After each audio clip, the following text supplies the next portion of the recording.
नमस्कार दोस्तों, मैं रमाशंकर नगरिया आज पहली बार वीडियो संदेश के माध्यम से आपसे बात कर रहा हूं।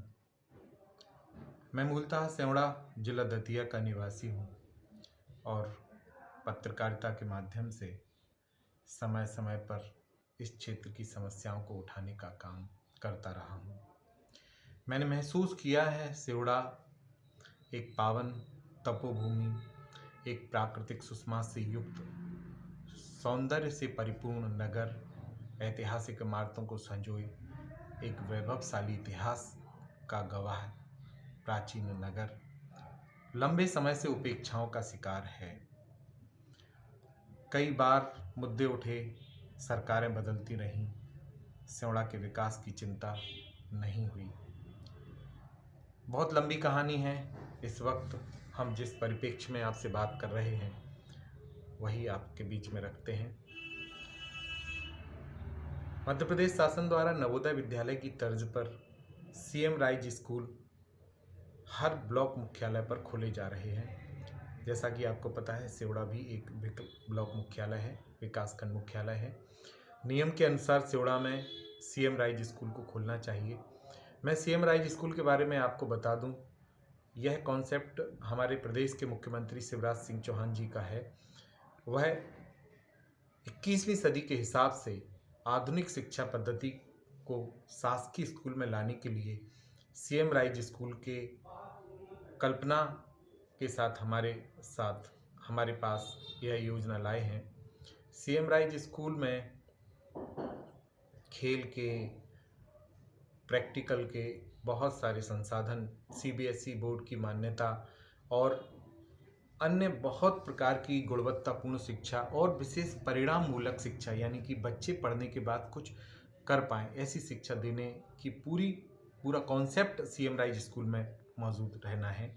नवोदय विद्यालय की तर्ज पर यहाँ नर्सरी से लेकर और 12वीं तक के बच्चों को अध्ययन करना है। डे बोर्डिंग स्कूल है और इसमें बच्चों को आसपास के 3 किलोमीटर के एरिया से लाने ले जाने के लिए वाहन सुविधा, दोपहर में लंच सुविधा, इस तरह की ढेर सारी फैसिलिटीज़ हैं। कई हमारे ऐसे परिवार जो बड़े शहरों में बच्चे नहीं भेज पाते, अच्छे स्कूलों में बच्चे नहीं भेज पाते, उनके लिए हमारे मुख्यमंत्री जी की एक बड़ी परिकल्पना है सीएम राइज स्कूल। मैं अभी सीएम राइज स्कूल के बारे में आपको बता रहा था। अब मैं अपनी बात पर आता हूँ। मेरे लिए चिंता की और आप सबके लिए, अगर आप सेवड़ा के हैं, सेवड़ा से वास्ता रखते हैं, आपकी जन्मभूमि या कर्मभूमि सेवड़ा से है, तो मैं आपको बता दूं कि जो सीएम राइज स्कूल सेवड़ा में होना चाहिए था या प्रस्तावित किया भी गया था, वह अब सेवड़ा से हटाकर इंदरगढ़ किया गया है। मैं सीएम राइज स्कूल का सेवड़ा वापस लाने का समर्थन करता हूं। मैं चाहता हूं कि सीएम राइज स्कूल जैसा ब्लॉक मुख्यालय पर स्थापित होना है वैसा ही सेवड़ा में स्थापित हो। यहाँ पर स्थित एक्सीलेंस स्कूल जो 1956 में बना था, बड़ा विशाल स्कूल है, वहाँ पर इतनी क्षमताएं हैं कि यह स्कूल वहाँ स्थापित हो सकता है। जैसा कि मुख्यमंत्री जी ने कहा है कि सीएम राइज स्कूल के आसपास 3 किलोमीटर के कैचमेंट एरिया के बच्चे वहाँ पहुँचेंगे, तो इस स्कूल के पास में कन्या इंटर कॉलेज है, पीछे मॉडल स्कूल, मिडिल स्कूल है, अब उसी के पास में एक बड़ा स्टेडियम है जहाँ पे ऑलरेडी खेल का मैदान स्कूल को चाहिए तो वो उपलब्ध है। ये सारी सुविधाएं हैं और भी अगर जगह चाहिए तो सेवड़ा में ढेर सारी जगह है, शासकीय जगह है, लेकिन केवल इतना कह के कि सीएम राइज स्कूल के लिए सेवड़ा में जगह नहीं है और सेवड़ा से स्कूल का स्थानांतरण किया जाना, ये निश्चित तौर पर अन्यायपूर्ण है।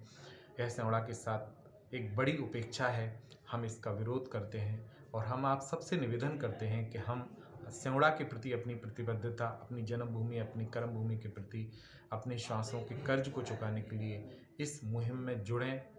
सीएम राइज स्कूल को सेवड़ा लाना है, सेवड़ा ही होना चाहिए। इसके लिए हम अपने अपने स्तर पर शासन से प्रयास करें। बात आती है सत्ता और विपक्ष की, तो मैं सत्ताधारी दल के नेताओं से, कार्यकर्ताओं से यह निवेदन करता हूं कि वह अपने संगठन के पदाधिकारियों से, माननीय मंत्री जी से, मुख्यमंत्री जी से, जिसका जो स्तर हो उस स्तर पर पत्र व्यवहार करके, वार्तालाप करके उनको इस बात के लिए प्रेरित करें, उनको इस बात के लिए प्रेशराइज करें कि सेवड़ा में ही यह स्कूल होना चाहिए, क्योंकि पूरे प्रदेश में ब्लॉक मुख्यालय पर यह स्कूल खोला जा रहा है और सेवड़ा ब्लॉक मुख्यालय है, इसलिए सेवड़ा का यह हक है। मैं इस स्कूल के माध्यम से उन 1000 बच्चों का वार्षिक भविष्य देख रहा हूँ जो आने वाले समय में बहुत विकास कर सकता है सेवड़ा का। इसलिए यह इस वक्त अगर मांग नहीं उठाई गई तो हमारे भविष्य को इसका भुगतान भरना पड़ेगा।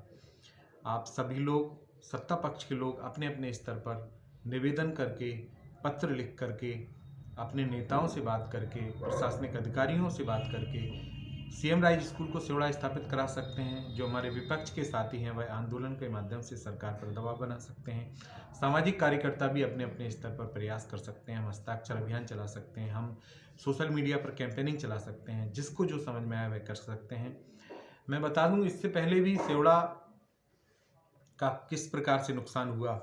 जब मैं पत्रकारिता के माध्यम से मुद्दों को उठाता था तो मुझे कई बार इस बात का एहसास हुआ कि हमारी चुप्पी, हमारा शांत रहना कितना नुकसान कर गया। एक वक्त था जब सेवड़ा में पीडब्ल्यूडी का एसडीओ ऑफिस हुआ करता था।